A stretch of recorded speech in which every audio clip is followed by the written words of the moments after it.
ShopDog thinks that maybe it's time to go ahead and drop some push rods in. So it's a nice day out. It's almost 50 degrees, which is pretty freaking nice. You can see nothing has moved since last time we were out here on Sunday. Just haven't had much time. So push rods are here. So they're right here. I'm going to have to clean them up and get them ready. You know, always clean them out even though they're new. And of course our stainless hose ends, you know. I always like that. It always looks good. Also, they don't tend to corrode anywhere near as quickly. And that's always kind of nice. Just make sure you've got something between them and the aluminum. You know, they will gall. But, so I'll get these temporary bolts popped, get this up, and we'll get ready to sort all them out, soak some lifters, and do this. Okay, lifters have been soaking for a while. I'm getting ready to install them and getting ready to deal with these push rods right here. And I've got to sort these out. They are all labeled, you know, where they came from. So I'll get those sorted before we proceed, and I will film some of that. Okay, going to go ahead and drop these in now that I've got everything else taken care of. And these guys are marked. He's number 4. Remember, 1, 3, 5, 7, 2, 4, 6, 8. So we'll go ahead and set it where it's going to go. Number 2, I'm going to set that one where it's going to go. And we're going to drop them all in just a minute. Number 8. And the reason it matters, even though they're rollers, you know, see the roller and everything, the reason it still matters where these are going to wind up is these have been used in this block before. So anywhere on the side of the lifter here should correspond with a wear pattern in those bores. Is it absolutely critical? Probably not, but it doesn't hurt keeping track of where things were and putting them back. Number 3, and of course the last one will be number 1. Also, you'll find different people have a different opinion about soaking roller lifters. I think it doesn't hurt. And then, just like all tie bar lifters, just looking for a nice even drip. Or not drip, I'm dripping on, poor ShopDog's got oil on his head. There we go. And then the reason, because this is not an engine that originally came with a roller, so it doesn't have retaining plates and spiders.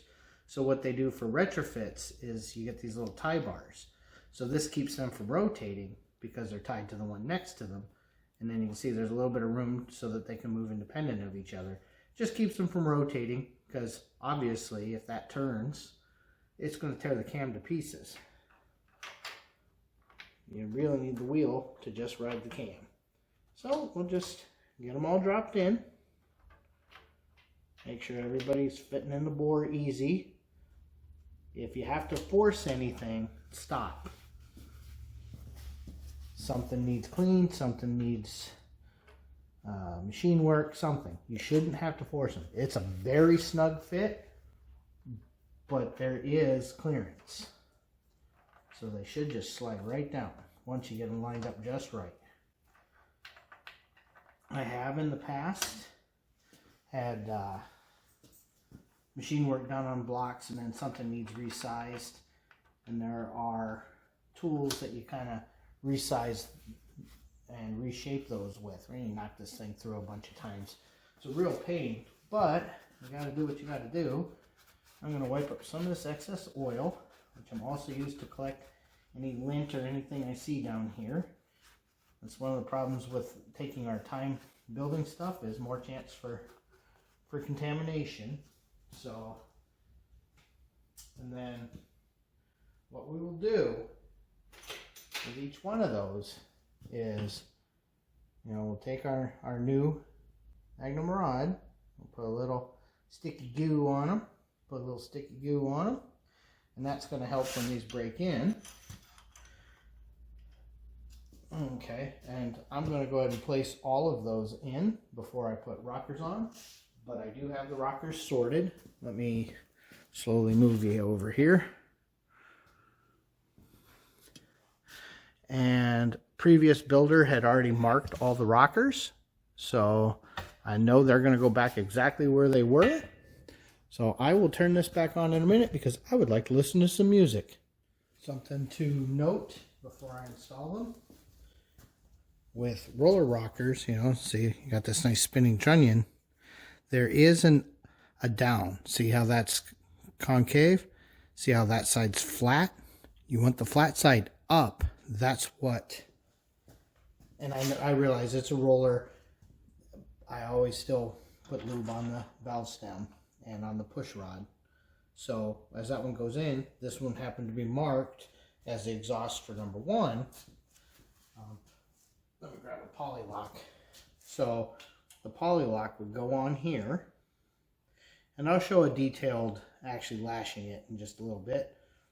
But the base of that being flat is why you have to make sure you get the trunnion in the right direction. So just pay attention to little things like that or it will get you. Okay, excuse me, shop dog. Let me show the people what we're doing. Okay. Now, we happen to be top dead center on the firing stroke. You know, so ignition. So right now the spark plug would have already just fired. So both my intake and exhaust valves are closed on number 1. And you can see that looking down. Well, maybe you can see that. So what we're going to do, we've backed off the lock. I'm just going to take, and honestly it's a long way down yet, until this is just touching. So, and this is so much easier without the intake, but you can do it by lifting the valve as well. Just going to get down until I can't lift anymore. Okay, this point right here, see, I can still move it a little bit. Right there. That is 0 lash. So, what I want to do from 0 lash is I'm going to take it, I'm going to go half a turn. You know, performance build, if it was a more stock build, I'd probably go 3/4 turn. I'm going to drive the lock down until it just touches. Then I'm going to go another 1/8 of a turn to lock it. This will no longer back off. So what we've done now is ever so slightly compress that hydraulic piston in there. So I'm going to do the same thing on this one. So I'll just spin it down until she's just touching. And this has to be on the base circle when you do this. So you'll notice how some of these are up and some are down. You can only do it when that valve is completely closed. So that just put me there. Take my 5/8. I'm going to turn her half.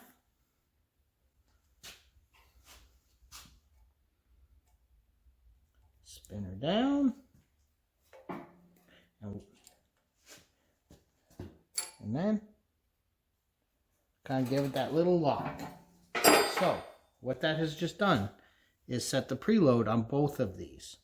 So every time oil pressure builds up, it's going to fill a reservoir inside the lifter. And that's going, well, heck, no, I can't pull these apart quickly. I would show you, but these are a lot more work to pull apart than a standard Chevy lifter. So right here you can see that this intake valve is open. You can see we're lifted. So I can't do my valve adjustment on that one. But what you can also notice is this exhaust valve is closed. So I could do that one. I prefer to just go through the firing order and do one cylinder at a time. A lot of people will do the map. There should only be a couple spots that you need to turn the reciprocating assembly to get everything.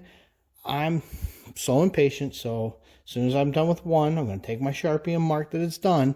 Then I'm going to go to 8, do 8, and I'm just going to keep working that way. It seems a lot simpler to me. So that's how we do that. But you're not going to join me on this mission because I want to hear some music. Okay, so we've gone through them all. Everybody's lashed. one sanity check is just making sure that the poly lock is within half a thread of all of them. If everything's built correctly, there shouldn't be that much variance anywhere.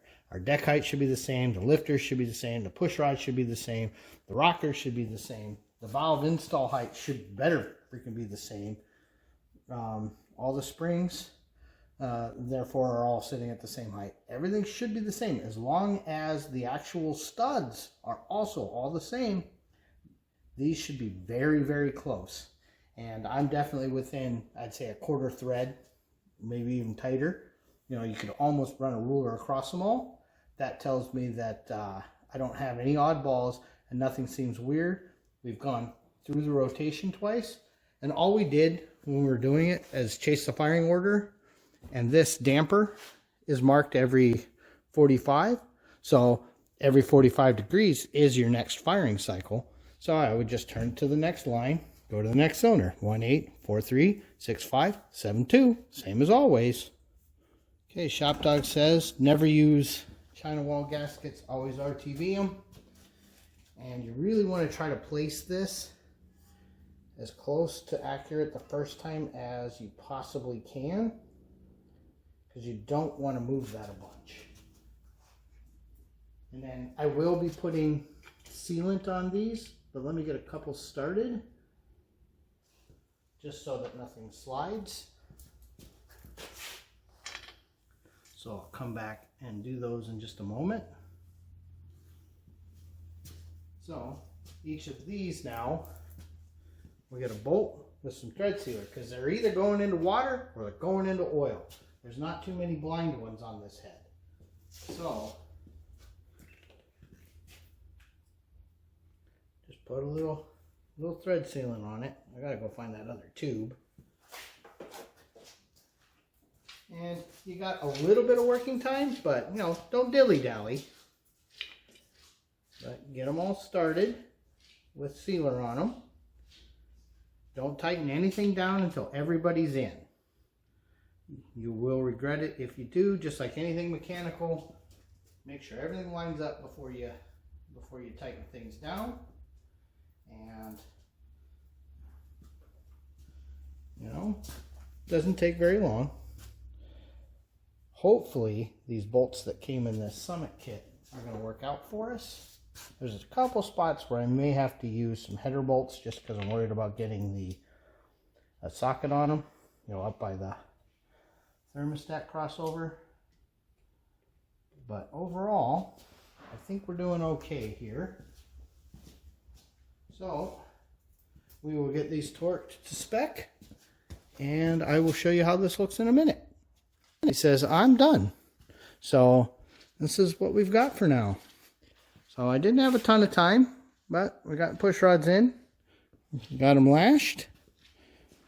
We got the intake installed.